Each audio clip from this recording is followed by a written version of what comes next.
touche-moi, Seigneur. Cette chanson soit une prière pour toi. Touche-moi au travers de ce programme. Le Seigneur te touche. Touche-moi, Jésus. Touche-moi. Touche-moi. Dis qu'il te touche. Touche-moi.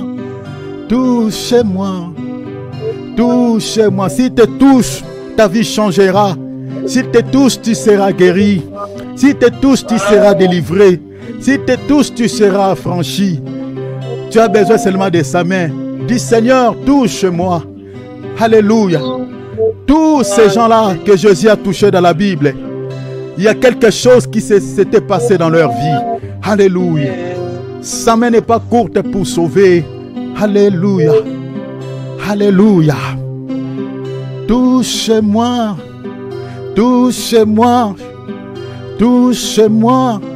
Chante à ta manière. Chante comme un adorateur. Tu n'as pas besoin de chanter avec harmonie. Chante comme un adorateur. Alléluia. Touche-moi. Touche-moi. Touche-moi. Touche ma vie. Touche ma famille.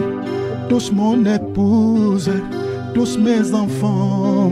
Touche ma famille. Touche-moi. Touche-moi.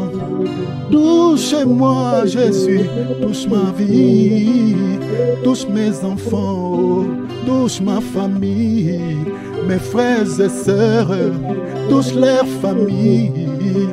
Touche-nous. Touche-nous, papa. Touche-nous. Nous voulons être sauvés. Nous voulons être guéris. Nous voulons être affranchis. Nous voulons être sauvés. La main visible, la main du Père, la main de Dieu, la main puissante qui peut toucher sans douleur. Il est là, il est là, il est là, il est là, il est là, il est là, il est là, il est là, il est là, il est là, il est là. Sentons sa présence, le Père est là. Sentons sa présence, Jésus est là. Il est là, il est là, il est là. Il est là, il est là, il est là. Il vit dans nos cœurs, il vit dans nos âmes, il vit dans nos familles. Il est au milieu de nous. Il est là, il est là, il est là. Il est là, il est là, il est là. Il est là, il est là, il est là. Il est là, il est là, il est là. Sentons sa présence, Jésus est là. Sentons sa présence, le Père est là. Oh, il est là. Jésus, il est là. Alléluia. Alléluia. Sois béni le roi des gloires. Sois béni le pain de vie. Sois béni l'agneau de Dieu. Sois béni. Alléluia, je sens une forte onction. Je sens quelque chose. J'aimerais que vous soyez connectés de cette onction. Jésus est là. Je ne mens pas. Je sens quelque chose qui bouillonne au-dedans de moi. Alléluia. Si tu te sens mal, touche là où tu te sens mal. J'aimerais que cette onction puisse faire un travail dans la vie de quelqu'un. Si tu te sens mal, touche là où tu te sens mal. Si dans ton cœur tu ne sens pas la paix, touche. L'onction que Jésus a déversée là, alléluia. Que cette onction, le Seigneur n'a pas donné cette onction pour que cela reste sur nos têtes, mais pour faire un travail.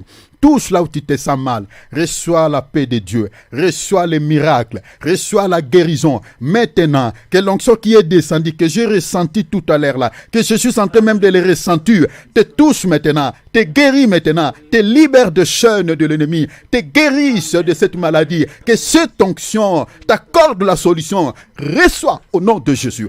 Reçois au nom de Jésus. Reçois au nom de Jésus. Marikataria mabrokati. Force. La force pour la prière. Celui qui est capable de prier est capable de tout. Que tu sois un homme de prière. Que tu sois une femme de prière. Cher enfant de Dieu, tu dois bien prier par rapport à ce sujet. Tu sais, dans la prière, tu te limites à un certain niveau. Mais je crois que si le Seigneur nous fait grâce, on parlera toujours sur la prière. Mais laisse-moi te donner une petite exhortation de quelques, je ne sais pas, secondes ou minutes. Vous savez, dans la prière, il y a des dimensions où lorsque tu atteins ce niveau, tu atteins cette dimension, tu peux même faire ce qu'on appelle la sortie du corps. Cela existe dans la prière. Si tu n'as jamais fait cette expérience depuis que tu es devenu chrétien, parce que ton niveau de prière s'arrête à un certain niveau. Mais dans la Bible, il y a des gens qui ont prié. Pendant qu'il était en train de prier, pendant qu'il était en train de percer dans le monde des esprits, pendant qu'il était en train de chercher Dieu dans la prière, son esprit est sorti de son corps. Il est allé dans le monde invisible et le Seigneur commence à lui révéler des choses cachées.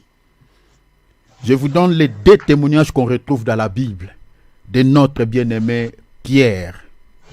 C'est dans Actes des Apôtres, chapitre 10e. Lisez à partir du verset 9. De notre bien-aimé Paul. C'est toujours dans Actes des Apôtres. Si je ne m'abuse, c'est dans le chapitre 14 ou 15 ou 16. Pendant la prière, ils ont atteint un niveau où ils ont fait ce qu'on appelle l'extase. Ils ont quitté la chair, ils sont entrés dans le monde spirituel. Et ils ont vu des choses que la chair ne pouvait pas voir. Je te demande, cher enfant de Dieu, demande à Dieu que tu atteignes ce niveau. Parce que si tu commences à atteindre de tels niveaux, ta bouche deviendra la bouche de Dieu. Tes mains deviendront les mains de Dieu. C'est-à-dire tout ce que tu vas déclarer dans ta bouche, c'est comme si c'est Dieu qui les déclare. Tout ce que tu toucheras entre tes mains, c'est comme si c'est Dieu qui les touche. Demande à Dieu. Beaucoup parlent de blocage. Certains chrétiens parlent des liens familiaux. Mais des gens qui atteignent ce niveau où le niveau que je parle là, une telle personne ne peut jamais, je dis jamais être liée. Jamais être condamné. C'est pour cela qu'il y a de l'intérêt que tu demandes au Père que tu atteignes le niveau dans la prière que tu n'as jamais atteint. Comme Pierre et Paul. Prie le Seigneur qui te donne cette capacité. Je suis dans Hébreux chapitre 1er. On va lire le verset 7. Lisons le verset 7e. Bien-aimé David, si tu as pris ce passage, lis pour le bien-aimé, s'il te plaît, mon frère. Ok, d'accord. Le Seigneur dit, de plus, il dit des anges. Il dit des anges. C'est lui qui fait de ses anges de vent. C'est lui qui fait de ses anges quoi? De vent. Il a fait de ses anges des vents. Des vents. Voilà pourquoi un ange peut passer ici, tu ne le verras pas. Parce qu'on ne voit pas les vents, mais on les sent. Quand le vent passe, on sait que le vent est en train de passer. Mais on ne le voit pas. C'est-à-dire les anges aussi sont pareils, sont comme des vents. Sont comme des vents devant nous les humains. Parce que quand un ange passe, tu ne le verras pas, mais tu peux peut-être sentir la présence d'une créature surnaturelle, mais tu ne le vois pas. Continuez, cher enfant de Dieu, continuez, mon bien-aimé. Et de ses serviteurs une flamme de feu. Il a fait de ses serviteurs des flammes de feu. Quand est-ce que le Seigneur nous a fait des flammes de feu? Quand est-ce que le Seigneur nous a fait des flammes de feu? depuis la venue du Saint-Esprit. Regardez dans Actes. Si tu sais que tu as le Saint-Esprit, tu dois réclamer, tu dois demander à Dieu cela. Réclame cela dans la prière. À moins que tu ne possèdes pas le Saint-Esprit. Il l'a fait parce que le serviteur de Dieu, ce n'est pas seulement celui qui prêche.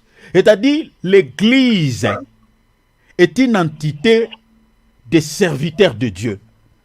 C'est-à-dire, tous les enfants de Dieu, dans un autre langage de la Bible, on les appelle les serviteurs de Dieu. Donc, tel que tu es là, mon frère, ma soeur, tu es serviteur ou servante de Dieu. Être serviteur de Dieu, ce n'est pas seulement prêcher ou faire un service. Dans la Bible, ce langage est employé pour les enfants de Dieu dans son ensemble. Regardez dans Actes chapitre 1. Lisons le chapitre 2, pardon.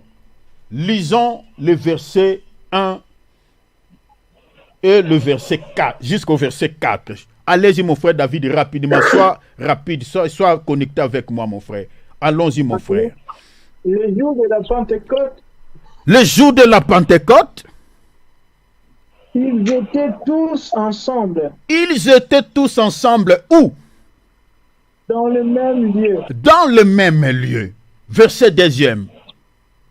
Tout à coup, il vint du ciel un bruit. Il vint du ciel un bruit. Comme quoi?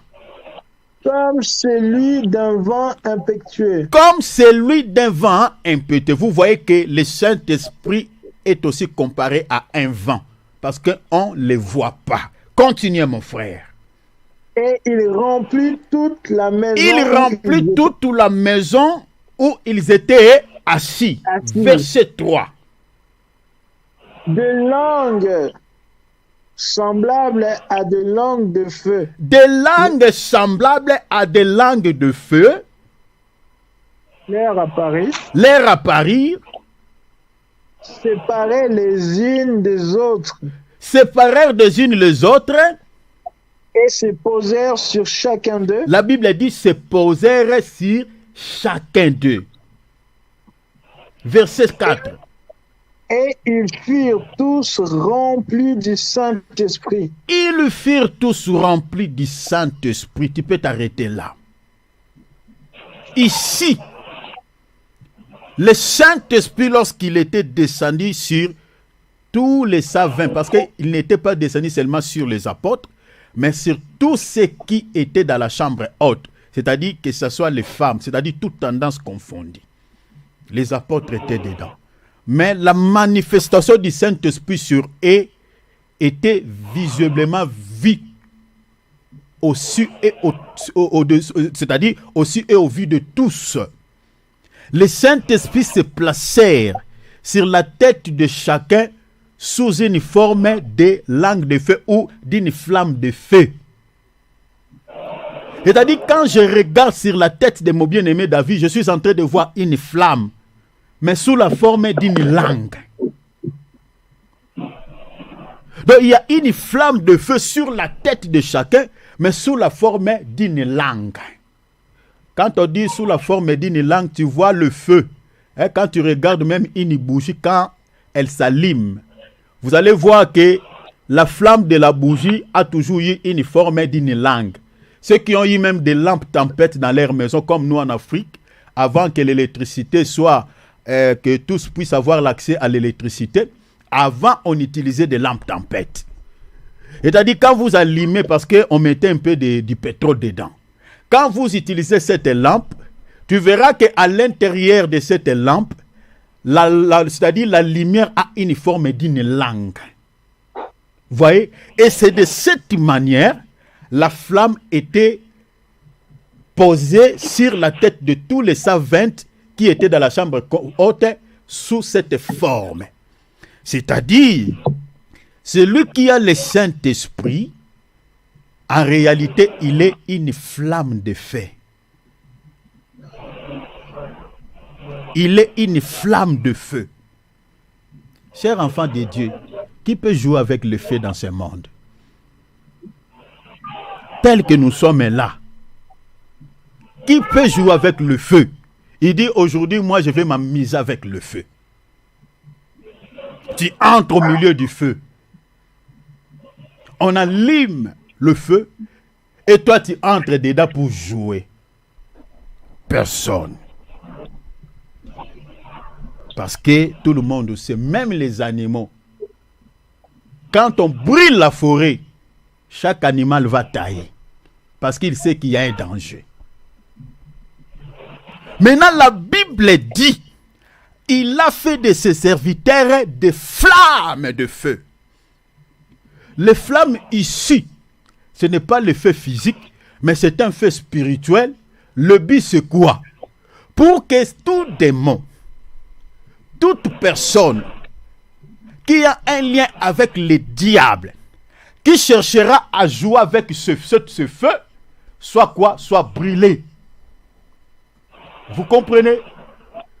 Donc, toute personne qui cherchera à jouer avec ce feu soit consumée. Parce que c'est par le fait que l'Éternel consume les œuvres des mondes des ténèbres. C'est par le feu que les démons sont brûlés et qu'ils n'arrivent pas à pouvoir toucher les enfants de Dieu, porter leurs mains sur nous. Ma prière, regardez la requête. La requête est celle-ci.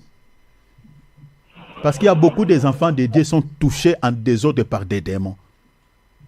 Moi, un démon vient toucher à ma vie, un sorcier vient toucher à ma vie. Un enfant de Dieu, il dort comme ça, on vient l'étrangler le cou par un sorcier. On le jette un mauvais sort et puis ça touche. Mais quel est cet enfant de Dieu là? Dans la Bible, on n'a jamais vu ça. On a jeté un mauvais sort à un chrétien. Dans la Bible, vous lirez la Bible, vous n'allez pas le voir. Oh, un sorcier, il a tué un enfant de Dieu par la sorcière. Vous lirez la Bible, commencez dans Actes des Apôtres jusqu'à la porte. Vous ne le verrez pas. Parce que ces chrétiens-là, ces versets que nous venons de lire de Hébreux chapitre 1, verset 7, étaient bel et bien accomplis dans leur vie. Le Seigneur avait fait ces chrétiens des flammes de feu.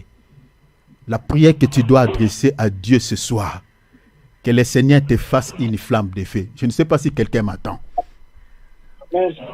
C'est-à-dire, les démons ne peuvent pas porter leurs mains sur toi, leurs mains sales. Les sorciers ne peuvent pas te toucher, porter leurs mains sur toi, parce que tu dégages le feu. Pour terminer, avant que nous puissions prier, un jour je faisais le service de délivrance d'une famille, auquel dans cette famille il y avait 5 enfants qui étaient initiés à la sorcellerie. Alors je parlais avec celle qui avait reçu cette semence le premier et qui avait distribué aux 4 personnes. Pendant que je parlais avec elle, parce qu'elle était une femme, une fille, tout ça, pendant que je parlais avec elle, je lui dis parce qu'elle était en distance avec moi. Et moi j'étais dans un programme de jeûne et prière. Elle s'appelait Fallon. Je dis, Fallon, viens t'asseoir dans la même chose que moi, assieds-toi à côté. Elle est assise dans la même chose que moi, mais c'est comme si quelqu'un qui était coincé, elle a choisi juste au coin parce que c'était un canapé qui était un peu long. Je dis non, approche-toi ici parce que je veux parler. Elle me dit, je n'arrive pas à s'approcher de toi. Je ne vous mens pas, je vous dis devant le Seigneur. Il dit que tu dégages le feu. Tu dégages une chaleur que je ne supporte pas. Cher enfant de Dieu, la Bible, c'est un livre qui contient la vérité de Dieu. Qui dit Amen, s'il vous plaît? Amen. La Bible, c'est un livre qui contient la vérité de Dieu. Cet enfant n'a pas pu supporter ma présence. Et puis, pendant qu'elle parlait, elle était en train de pleurer amèrement. Je dis, mais je ne t'ai pas frappé, je ne t'ai rien fait. Tu pleures pourquoi? Il dit, tu dégages une chaleur que je ne supporte pas. Maintenant, une telle personne, quel que soit il est agent ou elle est agent des mondes des ténèbres, pensez-vous qu'elle peut porter sa main sur une personne qui dégage un tel feu? Impossible. Beaucoup des enfants de Dieu, le diable les touche parce que cette écriture n'est pas encore accomplie dans leur vie. Mais ta prière, tu vas réclamer cette promesse.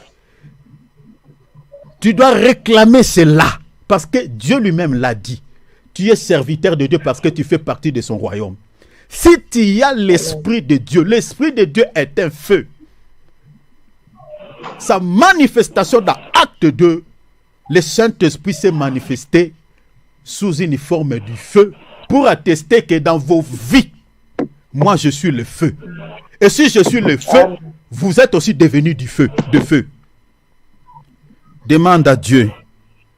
Seigneur, tu as dit que tu as fait de tes serviteurs des flammes de feu. J'ai compris que ma vie longtemps a été touchée par les diables, touchée par les démons, touchée par des maladies, touchée par des mauvais sorts, touchée par des liens familiaux, touchée par des condamnations. Parce que j'ai compris que je n'étais pas encore devenu une flamme de feu. Mais maintenant, j'ai compris que Seigneur, tu as fait de tes serviteurs des flammes de feu. Fais-moi une flamme de feu. Prions au nom de Yoshua. Père, fais. C'est comme ça que tu vas prier. Puisque tu m'as fait une flamme de feu, toute malédiction qu'on jettera, Seigneur, sur ma vie, les mauvais sorts, les traits enflammés de l'ennemi, qui arriveront sur ma vie, soient consumés par ce feu. Vous savez, chers enfants de Dieu, le feu consume presque toutes choses dans ce monde. Le feu ne joue pas. Le feu peut rendre même quelque chose de dur, liquide. Comme tu deviens une flamme de feu, demande au Seigneur. Bien aimé, attention avec les mots que tu libères. Parce que ta vie, ta délivrance est liée à ce que tu es en train de dire. Les gens qui servent Satan dans le monde des ténèbres, chers enfants de Dieu, qu'est-ce qu'ils font? Ils utilisent seulement des paroles, telles que toi tu es en train de dire là. C'est-à-dire, le combat entre nous et le monde des ténèbres, c'est le combat des mots et des paroles. Ceux qui ont des paroles puissantes, c'est eux qui vont remporter la victoire sur les autres. Mais nous, la victoire est permanente. La victoire est dans notre camp. Parce que celui qui est en nous est plus grand que celui qui est dans ce monde. Donc notre victoire est assurée. Amen. Tu es le feu. Maintenant, demande à Dieu, dis ceci. Seigneur, toutes les malédictions qu'on va lancer, les mauvais sorts qu'on va lancer, les condamnations qu'on va lancer contre ma vie, Seigneur, puisque je suis devenu une flamme de feu, quand cela arrivera pour toucher à ma vie, soit consumé par ce feu. Prions. Nous voulons témoigner Dieu avant la fin de cette année. Il faut que tu témoignes Dieu. Parce que s'il n'y a pas de signes et de prodiges au milieu de nous, c'est que nous sommes en train de passer des temps inutilement ici. Soit on est avec Dieu, soit on n'est pas avec lui. Je suis en train de nous dire la vérité. Là où Dieu est, il se passe toujours des choses. Je ne nous mens pas. Si le Seigneur que nous sommes en train de prier ici, il est celui qui était entré sous la terre le premier jour, le deuxième jour et le troisième jour était ressorti de la terre. Au moment où nous sommes en train de parler, il est à la droite de Dieu et il intercède à notre faveur. Ce Dieu-là, il faut qu'il fasse quelque chose dans la vie de chacun de nous. Amen, amen. Amen. Amen. À moins que tu sois quelqu'un qui n'a pas de problème. Mais si tu as aussi des problèmes comme les autres, tu as besoin de la délivrance dans ces domaines-là qui t'inquiètent, qui te dérangent aussi. Mais avant la fin de cette année, nous dérangeons Dieu. Dis Seigneur, je vais te témoigner par rapport à ces problèmes. Comme je nous avais dit, au lieu de déranger, de prier pour tous les sujets qui t'inquiètent, demande seulement à Dieu de régler les problèmes principaux. Le problème principal peut être lié spirituellement. Et souvent, ce sont des problèmes aussi qui ont un lien spirituel. Peut-être ça peut être un seul démon qui touche ça et là. Il est tenté de déranger toute la famille. Un seul démon. Donc si le Seigneur chasse seulement ces démons, comme il avait chassé Satan. Vous savez, Satan lui-même, mais il avait compliqué beaucoup de choses. Il avait créé beaucoup de soucis dans la vie de Job. Il a tué les enfants, il a touché la richesse, il a injecté des maladies, il a compliqué beaucoup de choses. Quand le Seigneur a chassé Satan, tout était redevenu en ordre. Prie le Seigneur. Avant que l'année termine, je pèse bien mes mots, je dis, avant que l'année finisse, dis Seigneur, ma bouche va te témoigner dans ces domaines. Prions au nom de Jésus. Père, cher enfant de Dieu, acclamons le Seigneur, donnons-lui gloire. Alléluia. Gloire à Dieu. Que le nom du Seigneur soit béni, soit béni. Voilà, chers enfants de Dieu, prenons nos Bibles, prenons nos calepins. Donc, voilà, j'aurais du mal à faire la récapitulation par rapport à ce qu'on avait vu. Nous allons toucher directement la troisième clé. Donc, ceux qui notent, notez. Mettons nos micros comme d'hab en mode silencieux pour éviter quelques bruits parasites afin de protéger notre enregistrement, s'il vous plaît. Gloire à Dieu. Alléluia. Voilà. Donc, là, nous touchons directement sur la troisième clé. Découvrons tous ensemble la troisième clé que nous voulons partager ce soir. La troisième clé que nous allons partager, chers enfants de Dieu, ce soir, c'est la persévérance. La persévérance. Notez la persévérance. La persévérance, vous allez comprendre que c'est une clé pour qu'une prière soit efficace. La persévérance est une clé. N'oubliez jamais cela. C'est une clé. Vous allez comprendre cela tout au long de notre exhortation. La persévérance dont nous parlons est celle en Jésus-Christ ou en sa parole. Je répète, je dis que la persévérance dont nous parlons est celle en Jésus-Christ ou en sa parole. Frère David, si tu peux prendre des écritures dans les livres d'Apocalypse pour ton micro, mon frère, sois aussi apte, soyons ensemble. Voilà. Donc, prends Apocalypse chapitre 1er, verset 9, et puis tu liras Apocalypse 3, 10. Pour ceux qui notent, notez ces deux passages rapidement. Apocalypse chapitre 1er, verset 9e, et puis Apocalypse chapitre 3e, verset 10. Tu lis Apocalypse chapitre 1er, verset 9. Là, on nous parle de la persévérance en Jésus-Christ et de la persévérance en sa parole. Lisez s'il te plaît, mon frère. Moi, Jean, votre frère, et qui est part avec vous à la tribulation et au royaume et à la persévérance. À la persévérance en qui? En Jésus.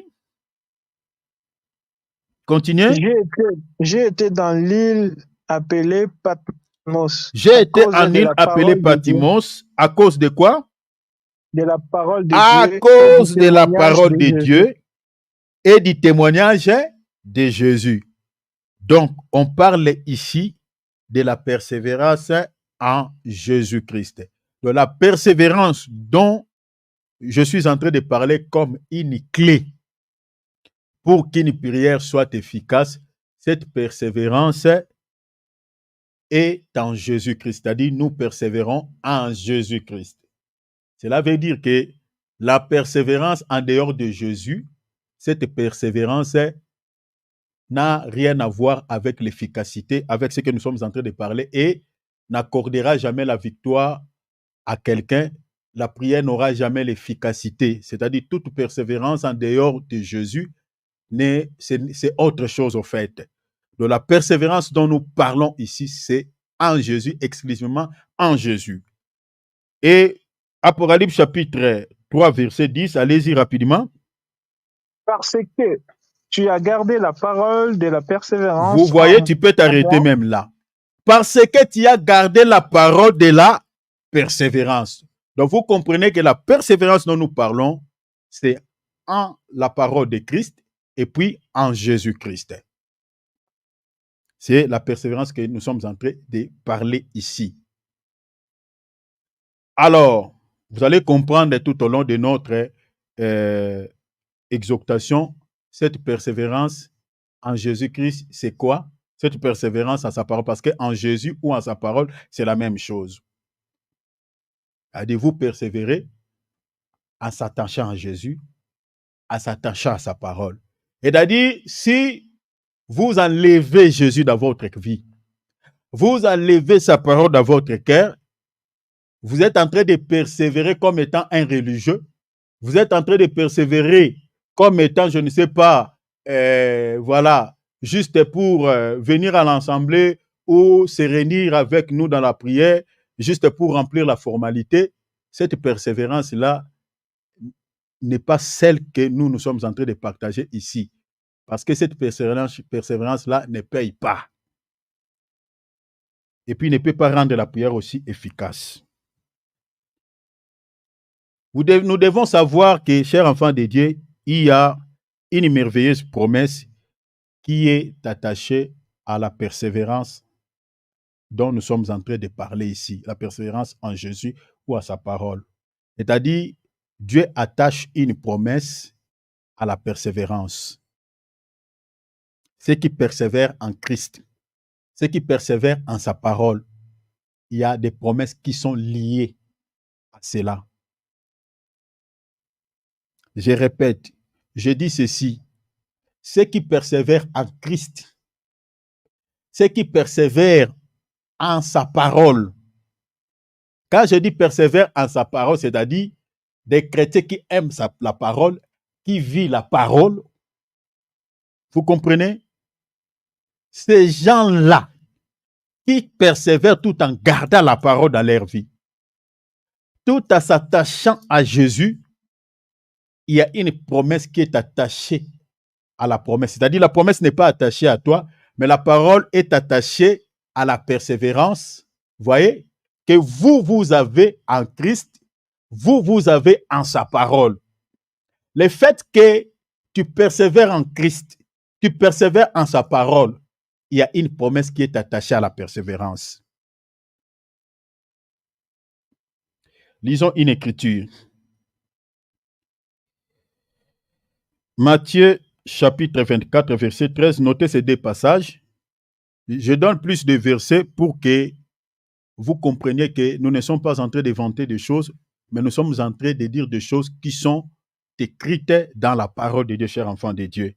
Parce que si on dit des choses et qu'il n'y a pas de verset qui justifie cela, ça devient la parole des hommes et les paroles des hommes ne communiquent pas la vie. Ce qui communique la vie, c'est la parole de Dieu. Voilà pourquoi nous donnons plus de témoins dans les Écritures pour que nous comprenions que ce que nous sommes en train de dire, c'est vraiment ça la parole de Dieu. Et si cela est la parole de Dieu, c'est-à-dire on a la vie. On a la vie, surtout si on les met en pratique. Prenons Matthieu chapitre 24, verset 13. Notez deuxième passage des Écritures. Luc 21, verset 19. Il faut que vous compreniez la persévérance en Jésus-Christ ou en sa parole a toujours donné de bons résultats. La persévérance en Jésus ou en sa parole a toujours donné de bons résultats, entre autres les salis, vous comprenez, les bonheurs, la paix, la délivrance, ainsi de suite. Tout ce que vous connaissez. Donc, si vous persévérez en Christ, vous persévérez en sa parole, chers enfants de Dieu, vous allez toujours finir à pouvoir recevoir de bons résultats. Vous aurez de bons résultats. Lisons cette écriture, vous allez comprendre. Dieu ne ment pas. On avait lu Habakkuk ici. Il a dit à Habakkuk, cette prophétie que je t'ai adressée, elle ne mentira pas. Dieu est en train de s'adresser à l'homme qui dit, je ne suis pas un menteur. Parce qu'il y a beaucoup de gens qui prennent Dieu pour un menteur. Dieu ne ment pas. La raison pour laquelle, si vous lisez les 4 évangiles, notre Seigneur et Sauveur Jésus-Christ avait toujours l'habitude de dire aux gens, en vérité, je vous le dis. Pourquoi le Seigneur disait comme ça? En vérité, c'est pour attester que ce que je suis en train de vous dire, cela est une vérité absolue. Je ne vous mens pas. Comprenez? En vérité, il disait souvent 2 fois. Vérité. Vous comprenez? Les chiffres 2 déjà dans la Bible, même pour que un rêve, pour qu'un rêve soit approuvé, si le rêve est approuvé, est attesté, c'est un rêve qui arrive souvent 2 fois, selon la Bible. Je prends cet exemple en dehors de ce que je suis en train de dire, mais pour attester que les chiffres 2, c'est un chiffre qui enlève la confusion. Qui atteste que cela est vérité. 2 enlève la confusion. Dans la Bible, nous avons l'ombre et la réalité est venue en 2e lieu. Jésus dit en vérité, c'est-à-dire ce que j'ai dit est attesté, est approuvé. Donc c'est quelque chose que vous ne pouvez pas nier et refuser. Voilà. Alors, Dieu ne ment pas. Il dit la vérité et rien que la vérité. La persévérance en Jésus, la persévérance à sa parole, cher enfant de Dieu, a toujours donné de bons résultats. Comme je viens de vous citer, les saluts que le Seigneur nous a promis, si nous persévérons jusqu'à la fin, cher enfant de Dieu, l'enlèvement aura lieu et un jour, on sera auprès de ce Dieu que nous sommes en train de prier ici, on le verra tel qu'il est. Sur la terre, si nous persévérons jusqu'au bout, malgré les difficultés, malgré tout ce que nous pouvons endurer dans ce monde, que nous pouvons rencontrer dans ce monde, le Seigneur finira toujours par la persévérance de pouvoir nous accorder ce dont nous en avons besoin. Lis mon frère David, Matthieu 24, verset 13. La persévérance, je te dis, il y a une promesse qui est attachée à cela. Lis mon frère, s'il te plaît. Mais celui qui persévérera jusqu'à la fin. Mais celui qui persévérera jusqu'à la fin sera sauvé. Voyez la promesse. La promesse est liée à la persévérance. En d'autres termes, celui qui abandonne, vous comprenez? Celui qui abandonne, celui qui ne persévère pas, c'est-à-dire cette promesse n'est pas pour lui. C'est ça. Donc je suis désolé pour ceux qui abandonnent Christ aujourd'hui, pour ceux qui disent que voilà, Jésus ne fait rien, ceux qui retournent dans le monde, qui se sont rétrogradés, qui n'ont plus besoin de suivre le Seigneur. Ces gens-là, ils ont perdu cette promesse en réalité. On ne les souhaite pour personne, mais c'est la vérité. Ils ont perdu cette promesse. Cette promesse n'est pas à eux. La promesse du salut ici est pour ceux qui persévèrent jusqu'au bout. C'est pour cela que je suis en train de nous exhorter dans ce sens. Chers enfants de Dieu, la promesse qui caractérise le retour de Jésus-Christ s'accomplira. Nous voyons que cette prophétie, elle tarde, mais le Seigneur dit, elle ne mentira pas. Elle s'accomplira l'un des 4 matins. Mais, heureux ceux qui persévéreront jusqu'à la fin. La Bible dit, ils seront sauvés. Ici, la Bible dit, mais celui qui persévérera jusqu'à la fin, Dieu attache la promesse à la persévérance, il dit, il sera sauvé. Lis Luc 21, verset 19.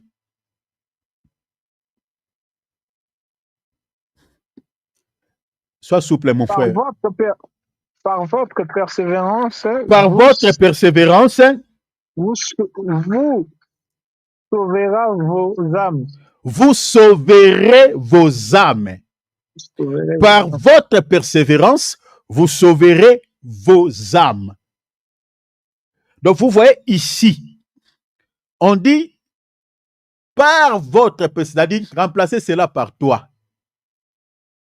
Vous comprenez? Par votre persévérance, mon frère, ma sœur, tu sauveras ton âme.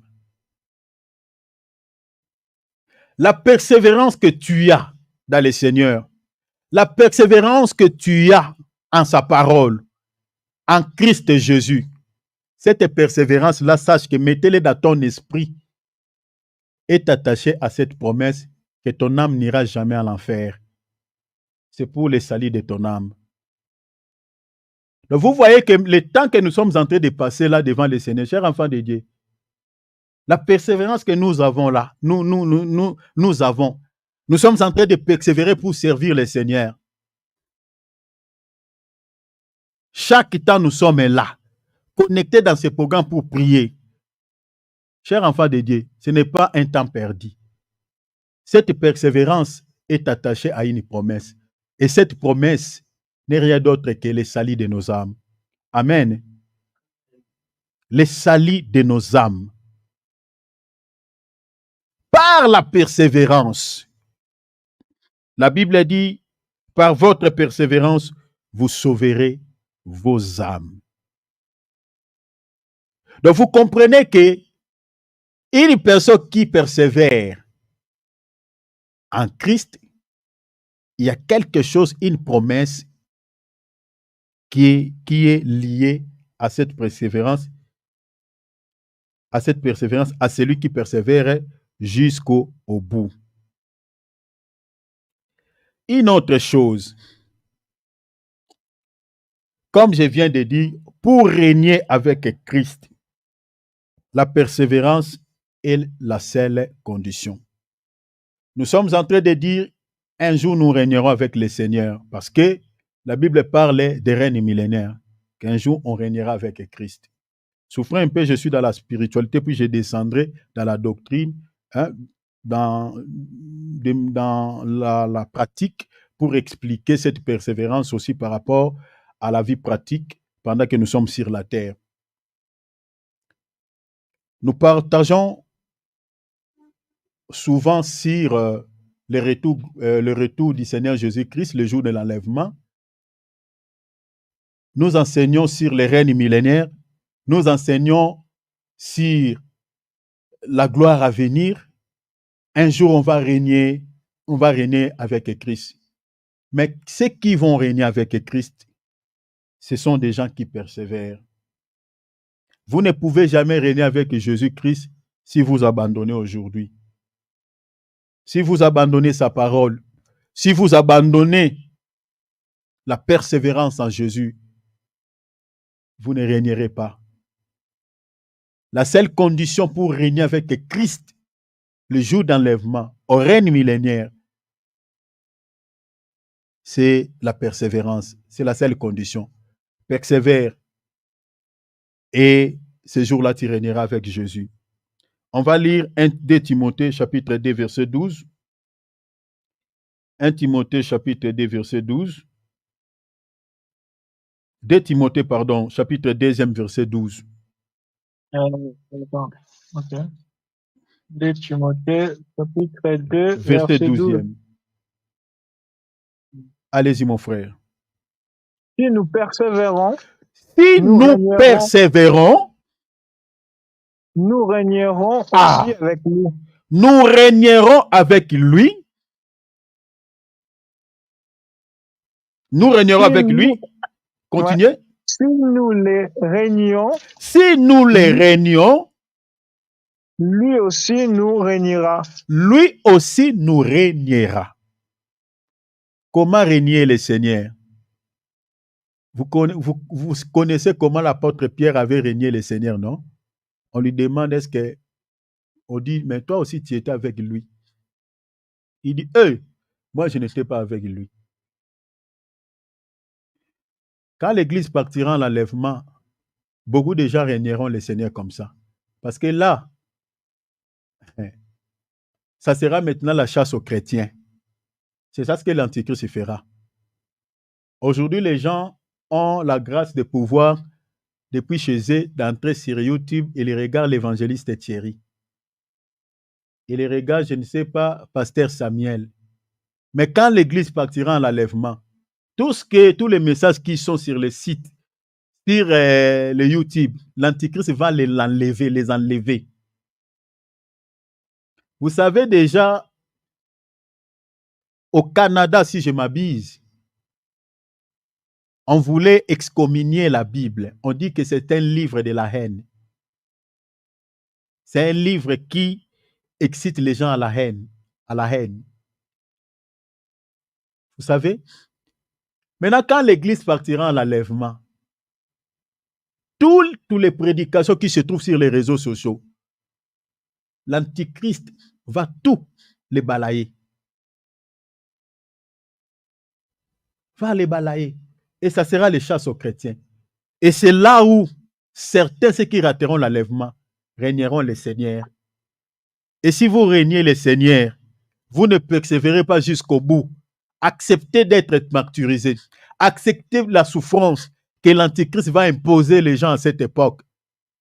La Bible dit quoi? Tu ne régneras plus avec Christ. Dans ces temps ici, les gens qui ne supportent pas la souffrance, les gens qui ne supportent pas les difficultés du temps présent, les gens qui régnient leur foi, parce que régner le Seigneur aujourd'hui, c'est régner même sa foi. C'est-à-dire la parole interdit cette chose-là, mais toi tu le fais. C'est ça régner le Seigneur. Parce que tu régnes la parole que tu as écoutée. La parole t'interdit, mais tu le fais. C'est ça régner le Seigneur. Parce que le Seigneur aujourd'hui, c'est la parole. Mais ceux qui persévèrent en gardant la parole, comme je viens de dire, la persévérance à sa parole, la Bible dit ces gens-là régneront avec Christ. Chers enfants de Dieu, quel que soit le monde va mal, quelle que soit la souffrance ou les difficultés que nous sommes en train de traverser dans ce monde, que tu sois en bonne santé ou pas, que tu sois riche ou pauvre, si tu es enfant de Dieu, garde la parole de Dieu dans ton cœur. Persévère en Christ Jésus. Persévère en sa parole. Garde cette vie d'intimité. Garde cette vie de prière. Attache-toi toujours à lui. Cette persévérance te fera régner avec le Seigneur le jour de l'enlèvement. Tu régneras avec lui. Tu régneras avec lui. Ça, c'est pour ce jour-là. Mais, ces règnes commencent aussi ici sur la terre. Nous régnons aussi avec le Seigneur ici sur la terre. Ça commence ici. Les règnes commencent ici. Prenons Matthieu chapitre 6, versets 9 à 10. Parce que si ici sur la terre, tu ne règnes pas avec Christ, c'est compliqué, cher enfant de Dieu, que tu règnes dans la félicité avec Christ. Donc, les règnes millénaires ne sera même pas aussi pour toi. Ça commence ici. Lisez Matthieu chapitre 6, verset 9. Verset 6, chapitre 6, pardon, 9 à 10. Allons-y, mon frère. Voici donc comment vous devez prier. Voici donc comment vous devez prier. Allez-y, mon frère. Notre Père qui est aux cieux. Notre Père qui est aux cieux. Que ton nom soit sanctifié. Que ton nom soit sanctifié. Verset 10. Que ton règne vienne. Que ton règne vienne. Tu peux t'arrêter là, mon frère. Parce que la suite, il dit que ta volonté soit faite sur la terre comme au ciel. Les règnes viennent où? Règnes viennent sur la terre. C'est-à-dire, celui qui demande les règnes de Dieu ici, c'est toi et moi. On les demande où? Sur la terre. C'est pour cela que j'ai dit, les règnes avec Christ commencent ici, sur la terre. Parce qu'il faut comprendre que Jésus ne règne pas dans le monde, mais Jésus règne dans la vie d'un peuple. Ce peuple-là s'appelle l'Église. Amen. Amen. Dans le monde, c'est le diable qui règne. La Bible dit le monde entier est sous la prise du diable. Jésus ne règne que sur un peuple, une minorité. Parce que la Bible dit, il a jeté un regard dans le monde. Il a choisi un peuple qui porta son nom. C'est-à-dire le peuple là qui porte son nom, c'est toi et moi. Le nom de Christ que nous portons, le nom là s'appelle chrétien. Parce que le nom chrétien vient du grec, veut dire Christophe. Donc, pour la première fois, les disciples ont été appelés chrétiens. C'était en Antioche. Si vous pouvez lire Actes des Apôtres, en Antioche. Pour la première fois, les disciples étaient appelés chrétiens. Pourquoi c'est les Grecs qui les appelaient chrétiens. Pourquoi on les appelait chrétiens? On les appelait chrétiens parce que ces gens-là connaissaient Christ de son vivant. Avant que Christ ne parte au ciel, ces gens-là connaissaient Jésus. Ils connaissaient la vie de Jésus. Jésus avait un très bon témoignage, mes bien-aimés, dans toutes les villes où il passait. Dans tous les villages où il a traversé, où il a prêché, Jésus n'a laissé que des bons témoignages. Aujourd'hui, c'est difficile que vous voyez, bon, je ne dis pas difficile, mais il y a quelques chrétiens qui n'ont pas de bons témoignages là où ils vivent. Mais notre maître, ce n'était pas le cas. Partout où il est passé, il a laissé que des bons témoignages. Maintenant, ces gens-là de cette ville-là d'Antioche, quand ils ont vu les disciples se comporter comme Christ, ils avaient une vie de piété. Ils avaient une vie qui était tellement différente à la vie de cette ville-là. Les gens directement les ont surnommés Christophe. On les appelait en grec Christophe. Christophe, ça veut dire chrétien en français. Chrétien, c'est-à-dire comme Christ. Comme Christ. Comme Christ. Donc, ils sont comme leur maître. Ils sont comme leur maître. Donc, c'est-à-dire, on a vu la vie du Seigneur Jésus-Christ dans la vie de ses disciples. Leur manière de parler, leur manière de s'habiller, leur manière de se comporter au milieu des païens, ça ressemblait exactement à la vie de Christ. Voilà pourquoi on leur avait surnommé Christophe, c'est-à-dire comme Christ. Mais aujourd'hui, nous portons cette identité. Nous portons ce nom de chrétiens. Est-ce que si on regarde nos vies, moi et toi, est-ce que vraiment nous méritions cela? C'est une question. Nous méritions d'être appelés chrétiens comme Christ. Nos vies, vraiment, ça ressemble à la vie de Christ. Toi, tu insultes les gens. Quand on te pose une petite question, tu réponds mal aux gens. Est-ce que Christ répondait mal aux gens? Peut-être tu es dans l'impudicité. Je ne dis pas toi là qui me regarde, mais je ne sais pas s'il y a quelques... Je ne sais pas parce que je ne connais pas la vie de chacun de nous ici. Mais peut-être tu es dans l'impudicité. Est-ce que ta vie ressemble à la vie de Christ? C'est-à-dire, si tu as une faiblesse quelconque, est-ce que Christ avait cette faiblesse-là? Et tu mérites d'être appelé chrétien, comme Christ. Donc, vous comprenez que pour la première fois, les disciples ont été appelés chrétiens, c'était en Antioche, c'est-à-dire comme Christ. Leur vie, ça ressemblait à la vie de Christ. Alors, c'est dans la vie de ces gens-là que Jésus règne. Règne. Donc, le règne commence ici sur la terre. Donc, Christ ne règne pas dans la vie de tout le monde. Il règne dans la vie de ce peuple qui porte son nom. Parce que la Bible dit ici, parce que Jésus, quand il disait ça, il n'était pas encore parti dans le ciel. Il disait cela était sur la terre. Donc, c'est-à-dire, il était en train de dire que quand je partirai dans le ciel, tout ce que vous allez demander à la prière, que le règne de votre Dieu puisse descendre au milieu de vous sur la terre. Et la naissance de l'Église a eu lieu le jour de la Pentecôte. Le Seigneur Jésus-Christ est revenu sous une forme de l'Esprit. Aujourd'hui, il règne avec nous comme étant le Saint-Esprit. Il règne au milieu de nous. Mais tout à l'heure, on a lu, on dit que si nous persévérons, nous régnerons avec lui.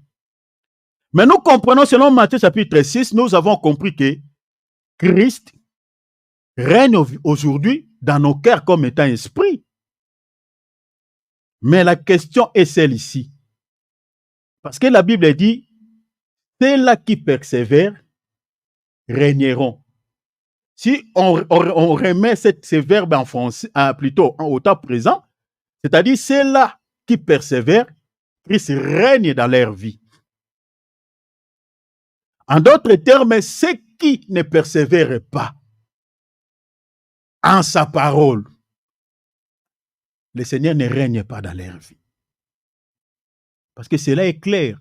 Si vous ne persévérez plus en Jésus, vous ne persévérez plus en sa parole, est-ce que Christ peut-il régner encore dans votre vie? Nous disons non. Or, si Christ ne règne plus dans votre vie, qui règne maintenant? Parce que si le Seigneur règne dans votre vie, cela va se remarquer. Ta manière de s'habiller étant que sœur en Christ. Tu ne diras pas parce qu'il fait chaud, tu dois porter, je ne sais pas, tu dois être presque à moitié nu, comme on voit les païens.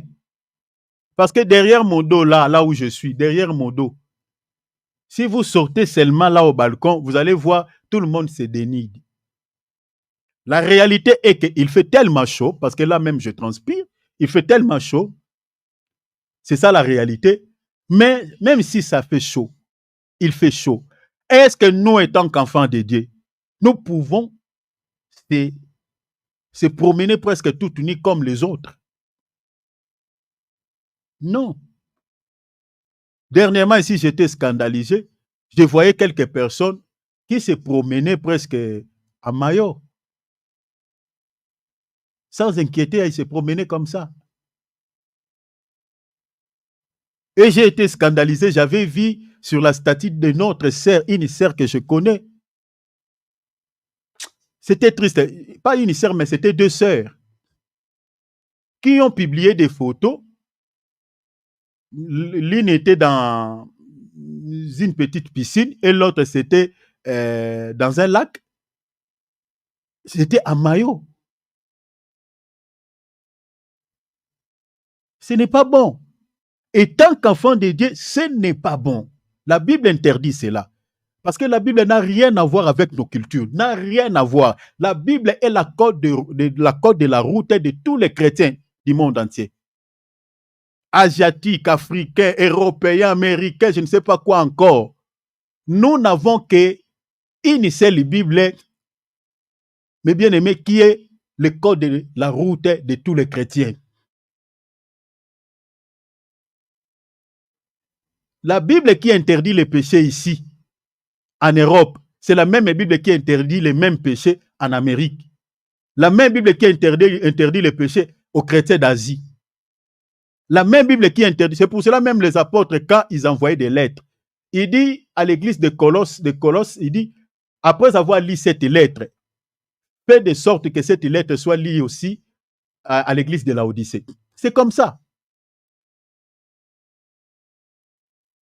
Donc, nous devons, chers enfants de Dieu, se comporter comme des chrétiens authentiques. Christ ne peut pas régner dans un corps sale, dans la vie d'un chrétien qui ne persévère pas en sa parole.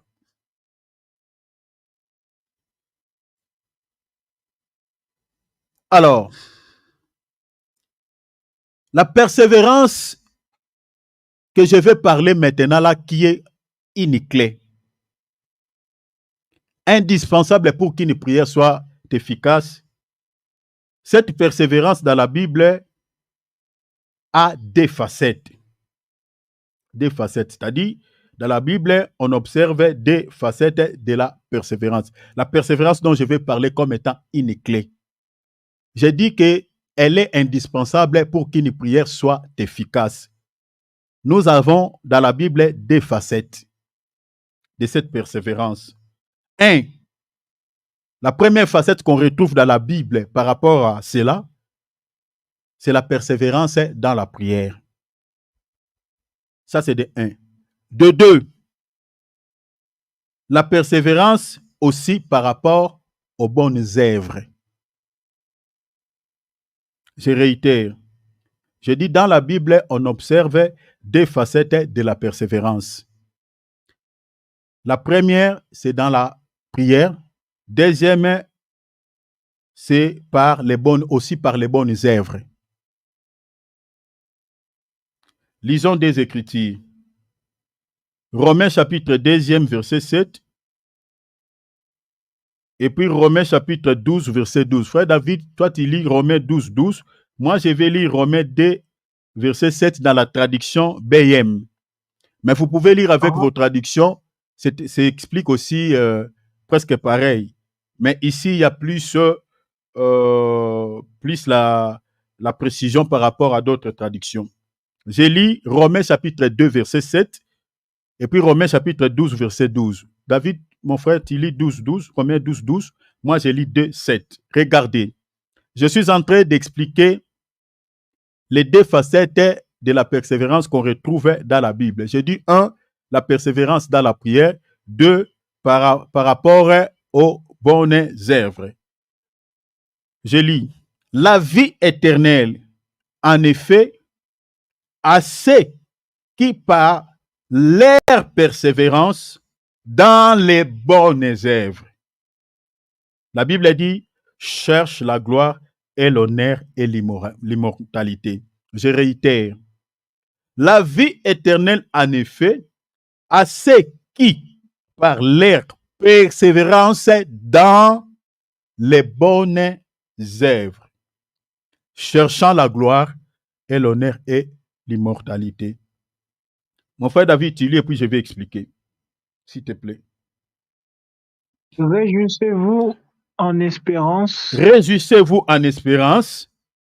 Soyez patients dans l'affliction. Soyez patients dans l'affliction. Persévérez dans la prière. Ah, vous voyez ici, on dit quoi? Persévérer dans la prière. Donc, vous voyez que ces deux versets nous montrent noir sur blanc la persévérance dans les bonnes œuvres et la persévérance dans la prière. Ça, ce sont les deux facettes de la persévérance qu'on retrouve dans la Bible. C'est-à-dire, quand nous sommes en train de parler de la persévérance, ce n'est pas seulement dans la prière, parce que beaucoup pensent que la persévérance, il faut persévérer seulement dans la prière. Quand vous êtes en train de persévérer dans la prière, vous devez aussi associer cette persévérance aux bonnes œuvres pour que la promesse de Dieu qui est attachée à la persévérance soit votre partage. Je ne sais pas si vous m'avez compris, chers enfants de Dieu. Parce que la Bible, c'est un livre qui contient toutes les promesses de Dieu pour nous.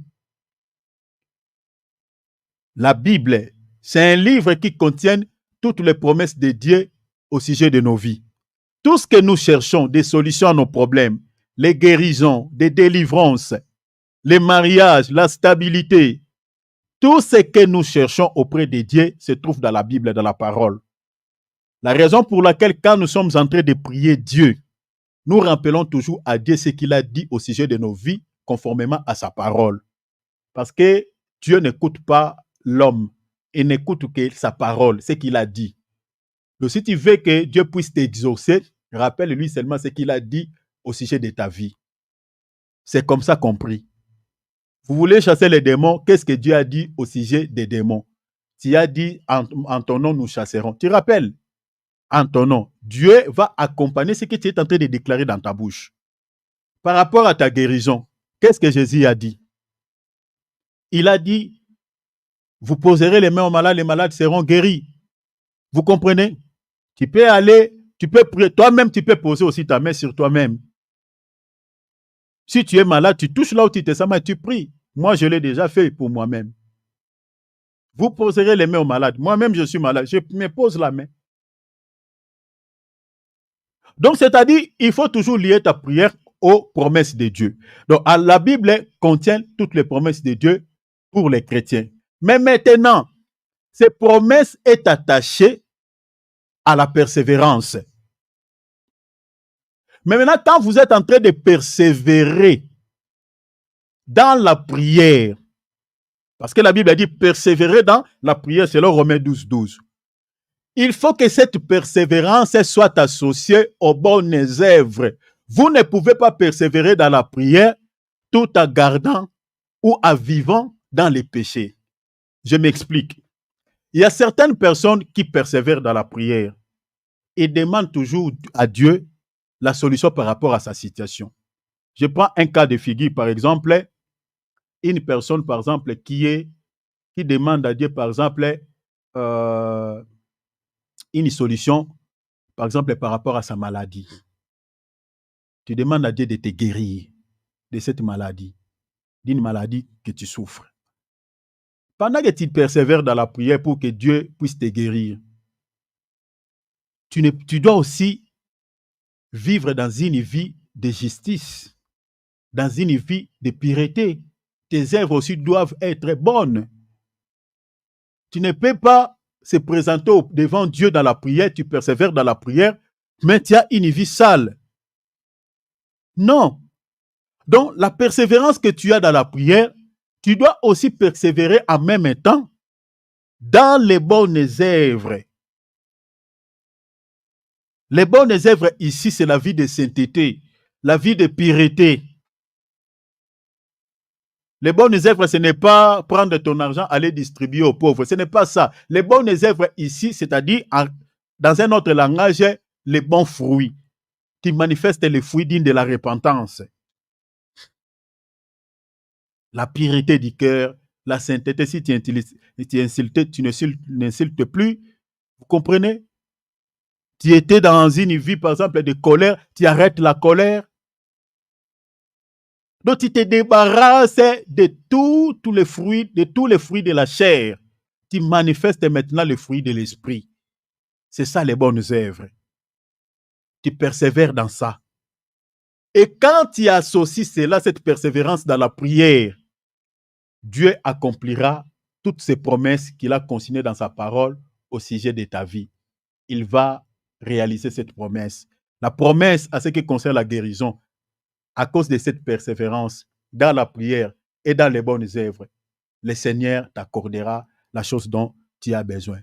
Donc vous comprenez que la persévérance nous est demandée dans la prière, mais il faut comprendre que la promesse, Dieu l'accomplira quand il verra ces deux choses sont activées dans ta vie. La persévérance dans les bonnes œuvres, la persévérance dans la prière, et le Seigneur accomplira sa promesse. Parce que tout à l'heure, on a vu que la Bible dit, celui qui va persévérer, la Bible dit, sauvera son âme. Vous comprenez, sauvera son âme. C'est-à-dire, il y a une promesse du salut, parce que dans le salut, il y a la guérison, il y a la délivrance, il y a les solutions, il y a tout dans le salut. C'est ça. Je suis dans Ephésiens chapitre 6, verset 18. Ephésiens chapitre 6, verset 18. Allez-y, mon frère David. Ephésiens chapitre 6, verset 18. Rapidement, mon frère, allez-y. Attends. Ouais, je suis. Ephésiens 6e, verset 18. Ok, ouais, c'est marqué. Notez Ephésiens 6, 18. Faites en tout temps parler. Suivez bien ici parce que je suis entré dans les petit à petit dans les vifs de notre sujet. Je suis entré dans les petit à petit à creuser maintenant notre sujet. Parce que je parle de la persévérance comme étant une clé indispensable aussi pour qu'une prière soit efficace. Suivez-moi ici, très bien, je suis entré d'aller vers le vif de notre sujet, creuser maintenant, entrer dans la profondeur. La Bible dit, faites à tout temps par l'esprit quoi? Toutes sortes de prières. La Bible dit, toutes sortes de prières. Vous comprenez que la prière sont des sortes. Hein? Vous voyez, hein? La prière sont des sortes et sont des dimensions. Chers enfants de Dieu, les choses de Dieu, c'est-à-dire, la vie chrétienne, c'est une vie qui est tellement costaud. C'est tellement costaud. Vous voyez, ici, on dit, faites toutes sortes de prières. Donc, c'est-à-dire, les prières sont des sortes. Je crois qu'un jour, on parlera de ça. Mais je vous donnerai un texte qui parle aussi quelque sorte de prières tout à l'heure. Mais si le Seigneur permet, un jour, on parlera de sortes de prières, des dimensions. Pourquoi? Parce que, chers enfants de Dieu, on ne prie pas Dieu d'une seule manière. Mais on peut creuser. Je crois que si le Seigneur le permet, l'œuvre que nous sommes en train de bâtir, si le Seigneur permet à ce que l'œuvre soit vraiment assise, chers enfants de Dieu, vous allez comprendre beaucoup de choses dans la spiritualité. Vous allez comprendre beaucoup de choses, beaucoup de choses. Vous savez, beaucoup des enfants de Dieu ont peur des sorciers, peur des occultistes, parce que beaucoup de chrétiens ne savent pas certaines dimensions dans la prière. Parce que Dieu ne nous a pas permis seulement, nous a pas permis peut-être dans la foi chrétienne de faire une prière pour quelqu'un, pour tuer quelqu'un. Si cela était possible, chers enfants de Dieu, un chrétien peut tuer quelqu'un physiquement, même dans la prière. C'est possible. Je vous avais donné le témoignage ici, la prière que j'avais faite, cette maman qui avait frappé ma fenêtre. Elle a crié, elle hurlait comme un chien, une chienne. Ah, ah, tu veux me tuer. Elle criait fort. On ne réalise pas, chers enfants de Dieu, quand on prie, c'est que nos prières créent comme des dégâts dans le monde, dans les camps de l'ennemi. On ne réalise pas ça. Un jour, on était parti, c'était en fait, mon encadré dans la foi. On était parti dans un quartier, dans un autre quartier. Et là, il y avait un magicien qui était là en train de faire ses histoires. Vous voyez, convertir des fois les sables en sucre, faire sortir des gilettes dans la bouche. Il faisait beaucoup de choses. Et il avait un gros python dans une caisse. Et il y avait quelques serviteurs aussi qui étaient là, ces serviteurs, qui jouaient les tam-tams. Et quand il chantait, il jouait les tam-tams. S'il joue, il chante. Ainsi, il va se faire sortir ces gros pythons. C'était un gros serpent. Et il faisait ses pratiques, il faisait ses histoires. Nous, on était venus fraîchement dans la prière.